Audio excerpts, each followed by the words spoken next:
혹시 지류라는 생물 들어보셨나요?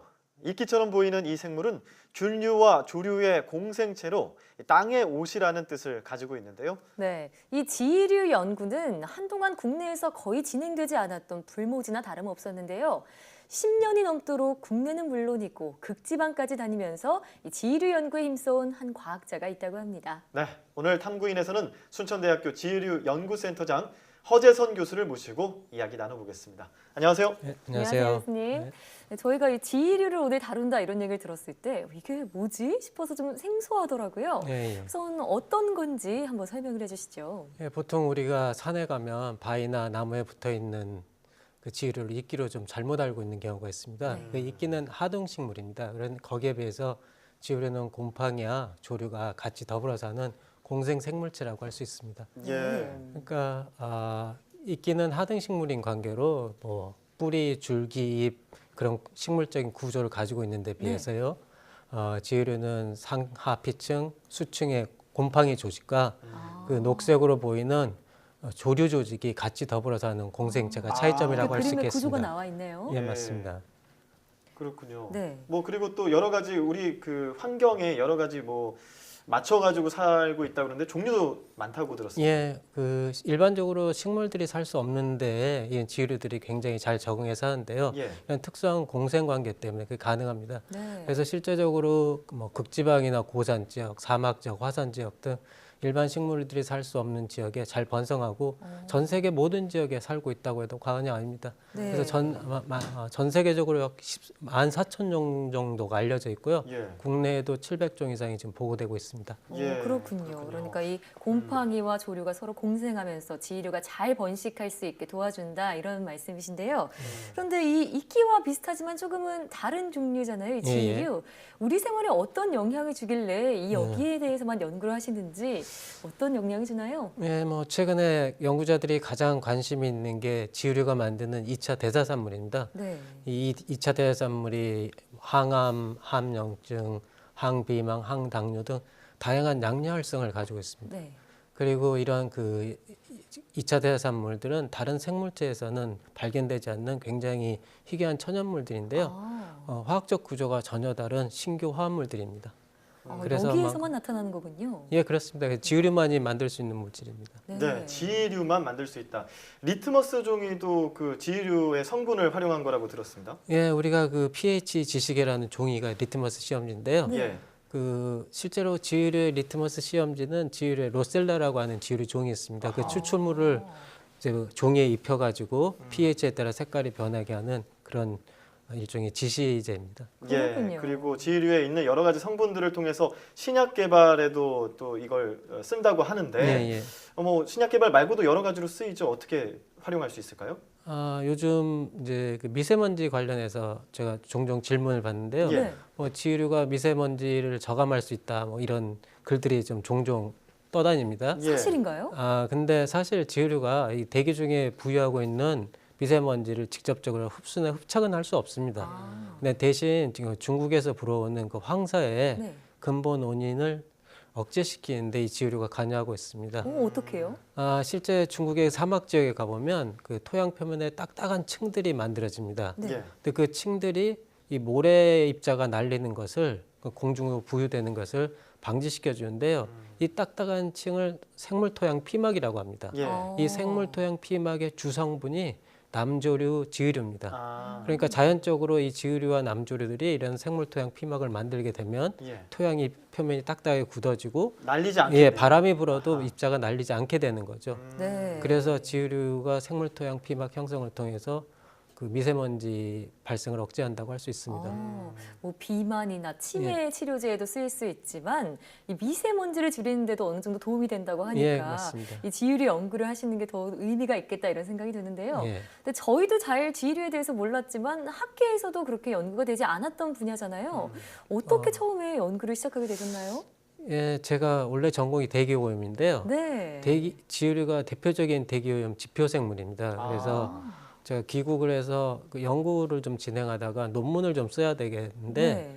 국내에 있는 지유류의 이름을 가르쳐줄 분류학자를 찾게 됐어요. 예. 근데 불행하게도 그 당시에 한국에서 지류를 공부하신 분이 한 분도 안 한 계시더라고요. 분도 없었나요? 정말 예. 불모지였네요. 네. 그래서 제가 할 수 없이 독학을 시작하게 됐고요. 예.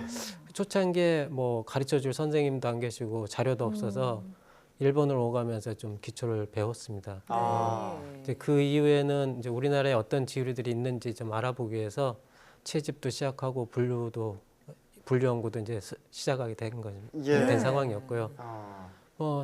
15년 전에 에 비하면 지금 지류리 연구 수준이 굉장히 괄목할망하게 성장했다고 생각합니다. 그래서 그렇군요. 일본 연구자들과 다양하게 협업도 하고 있고 연구 그 질적인 수준도 국제적으로 인정을 받을 정도로 굉장히 빠른 성장을 했다고 생각합니다. 네. 예.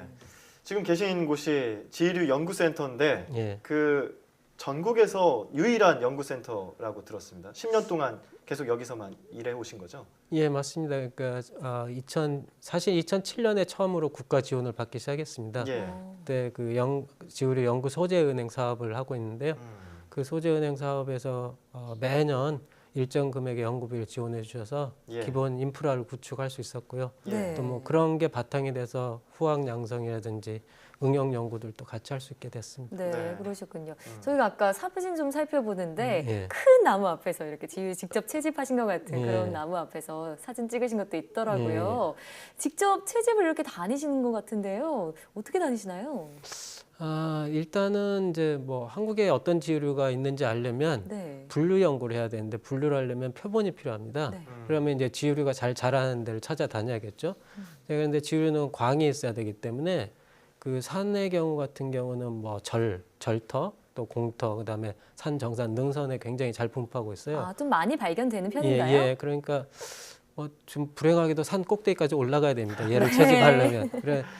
그렇기 때문에 우리나라 산지에는 굉장히 많은 지류가 있고요. 또 그렇군요. 우리나라 지형학적 특성상 삼면이 바다예요. 네. 근데 그래서 이 바닷가나 섬 지역에 가보면 암석들이 많은데 그 암석에도 굉장히 다양한 지류들이 있고 네. 많은 신종 미보고종이 사실 이 해안가 지류에서 지금 계속 나오고 있습니다. 그런데 이 모으신 이 7천여 점의 표본을 전부 국립수목원에 기증을 하셨다고요?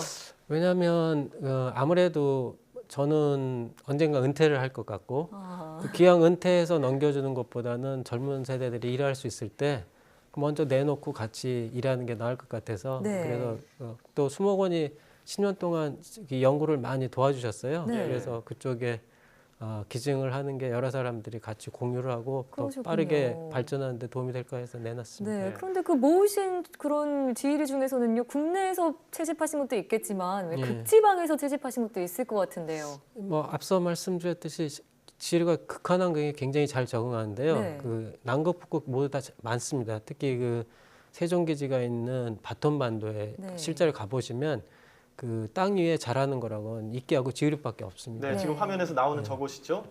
남극 맞습니다. 세종기지 바톤반도. 예, 맞습니다. 예, 뭐, 지류도 많고. 그 남극에 그 있는 지류들은 사실 좀 독특한 지류들은 많고요. 예. 또 그 생태학적으로 굉장히 중요한 지류 역할을 하고 있습니다. 육상 생태계에서. 그래서 그 기후 변화 관련해서 극지 육상 생태계 연구 일환으로 2004년부터 4차례 걸쳐서 다녀왔고요. 네. 지금도 관련 연구를 계속하고 있습니다. 예, 아, 그러시군요. 관련 연구도 계속 하고 계신데 아까 말씀하셨을 때는 뭐 언젠가 은퇴할 것이다 예, 예. 이런 말씀하셨는데 아직은 그 말씀하시긴 시기상조인 것 같습니다. 네. 그렇죠. 그리고 이제 앞으로 또 많은 연구를 하실 텐데 연구 네. 계획이 어떻게 되실까요? 실제적으로 지금 저희가 작년부터 그 독도하고 울릉도에 있는 지류들을 조사하기 시작했어요. 예. 네. 그래서 뭐 한 번도 조사된 적이 없었는데 지금 신종이나 미보고종들이 제법 많이 나왔습니다. 네. 뭐 연구를 더 진행해봐야 알겠지만은 그 독도나 울릉도에 분포하는 지류들이 사실 일본보다는 한 번 더 본토에 분포하는 지류가 굉장히 유사한 것 같아요. 네. 그래서 뭐 영유권 문제가 아니라 그냥 생물상의 문제에서 굉장히 의미가 있을 것 같고요. 그러니까 그 제가 전에 앞에서 말씀드린 그 지류의 2차 대산물들의 산업적 활용을 위해서는 이런 물질들을 대량 생산해야 산업화가 가능합니다. 네. 근데 자연 상태에서 지류가 굉장히 천천히 자라고 또 몸집도 작아요. 또 예. 인공 배양이나 재배가 되지 않습니다. 그러니까 이 2차 대산물을 다량으로 생산할 수 있는 어떤 새로운 기술을 개발해야 되는데 지금 유전공학적인 방법을 통해서 이런 2차 대산물 대량 생산하는 기술 개발을 하고 있습니다. 네. 뭐 예를 들면 이제 지류에서 그런 물질을 생산하는 유전자를 찾아내고 그걸 다른 생물체에서 이식을 해서 그 생물체가 이 유전자를 발현하는 거죠. 예. 그래서 그 물질을 대량으로 만드는 그런 연구를 하고 있습니다. 네. 그 교수님께서 진행하신 연구가 잘 진행이 돼서 앞으로 이 지휘류를 통해서 효과 좋은 신약이 개발됐으면 하는 마음입니다. 네. 네. 자, 지금까지 땅의 옷, 지휘류에 대해서 국립순천대학교 지휘류연구센터장 허지선 교수와 함께 이야기 나눠봤습니다. 오늘 네. 말씀 고맙습니다. 네, 감사합니다.